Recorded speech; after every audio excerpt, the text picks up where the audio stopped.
বিসমিল্লাহির রহমানির রহিম। হে সমস্ত জগতবাসী, আজকে খুবই একটা কঠিন স্বপ্নের বিষয় নিয়ে আপনাদের সামনে উপস্থিত হলাম। সেই বিষয়গুলো অবশ্যই আপনারা মন দিয়ে খেয়াল দিয়ে শুনবেন। অবশ্যই আমাদের মৃত্যুর আগে পরে এগুলো কাজে লাগবে। সেই আলোচনাটি হবে কিয়ামত, হিসাব নিকাশ, মিজান, পুলসিরাত, আমলনামা ইত্যাদি স্বপ্নে দেখা আমরা কি বুঝবো। আচ্ছা, এটা হলো আমাদ ইবনে মাসরুক বললেন, স্বপ্নে দেখলাম যে কিয়ামত কায়েম হয়েছে, বান্দারা একত্রিত হয়েছে। হঠাৎ ঘোষণাকারী ঘোষণা করল, নামাজের সময় হয়েছে। লোকেরা কাতারবন্দি, যার মুখমণ্ডল দৈর্ঘ্যপন্থে প্রায় 1 মাইলের মতো ছিল, আমাকে বললেন, আগে যাও এবং লোকদের নামা পাড়াও। আমি তার চেহারার দিকে গভীরভাবে তাকালাম। হঠাৎ তার কপালে লেখা দেখতে পেলাম, জিব্রাইল আমিনুল্লাহ আমিন। জিজ্ঞাসা করলাম, রাসূলুল্লাহ সাল্লাল্লাহু আলাইহি ওয়াসাল্লাম কোথায়? জিব্রাইল বললেন, তিনি সুফিদের, আল্লাহর বিশেষ বান্দাদের খাওয়ানো দাওয়ানো ব্যবস্থা করছেন। আচ্ছা, উস্তাদ আবু সাআদ বললেন, মহান আল্লাহ কিয়ামত সম্পর্কে বললেন, অর্থাৎ আমি কিয়ামতের দিন ইনসাফের পাল্লা কায়েম করব। সুতরাং সেদিন কিন্তু কারো প্রতি বিন্দু মাত্র জুলুম বা অবিচার করা হবে না। সূরা আম্বিয়া আয়াত ৪৭। আচ্ছা, তো এবার আসি, যদি কোনো ব্যক্তি স্বপ্নে কোনো স্থানে কিয়ামত কায়েম হতে দেখে, তবে উক্ত স্থানের অধিবাসীদের জন্য ইনসাফ বা সুবিচার প্রতিষ্ঠিত হবে এবং তথাকার জালেমদের নিকট হতে প্রতিশোধ নেওয়া হবে এবং মজলুমদের সাহায্য করা হবে। কেননা কিয়ামত হলো ইনসাফ প্রতিষ্ঠা ও ফায়সালা, সেই ফায়সালার দিন।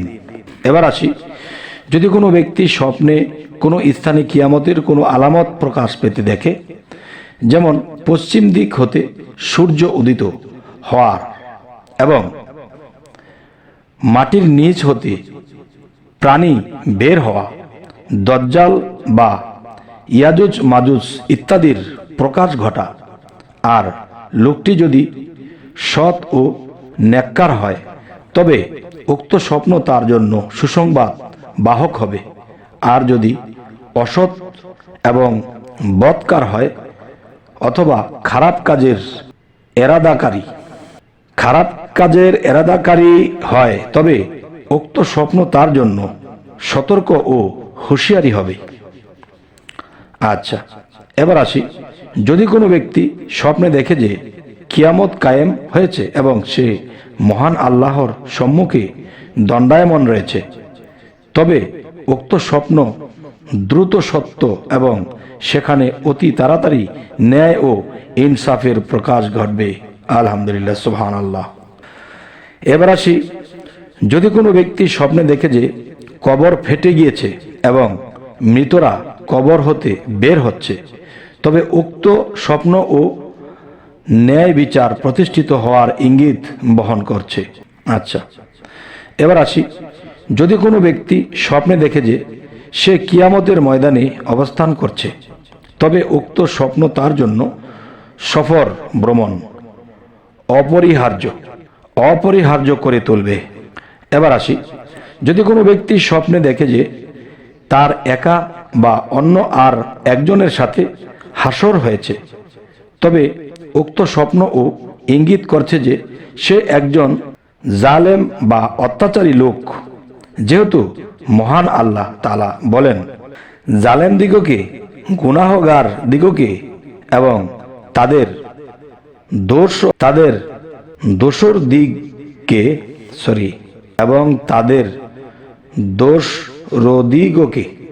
একত্রিত করব।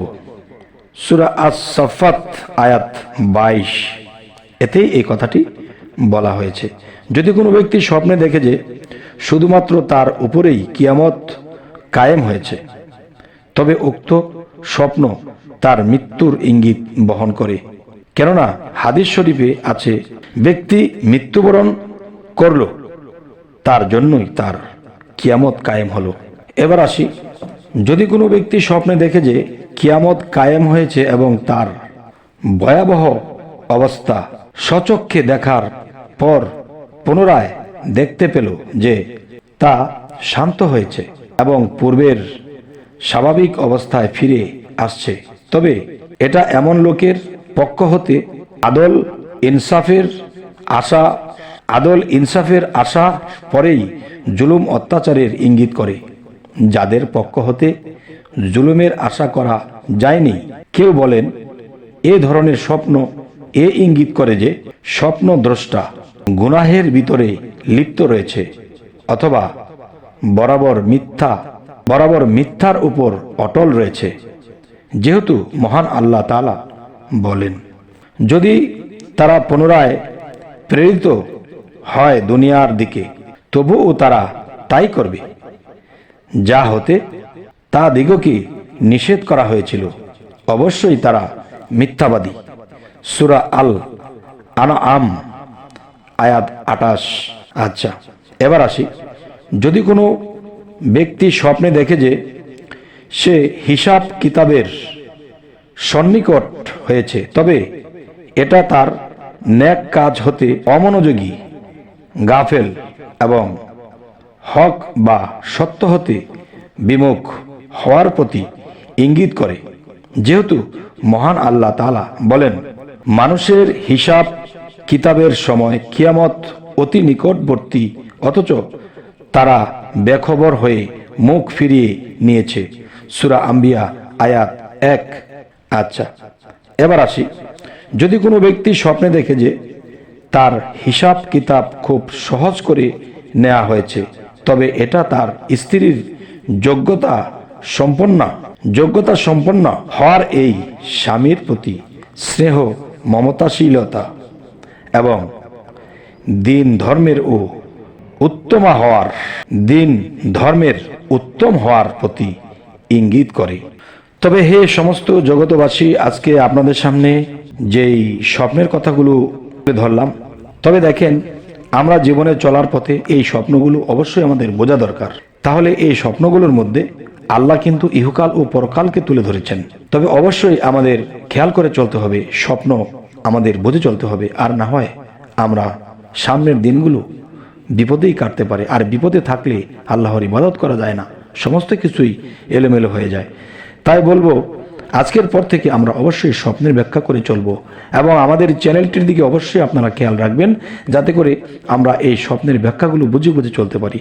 তো অবশ্যই সাবস্ক্রাইব করে নেবেন পরবর্তী আকর্ষণের জন্য। সকলেই ভালো থাকবেন। আল্লাহ হাফিজ।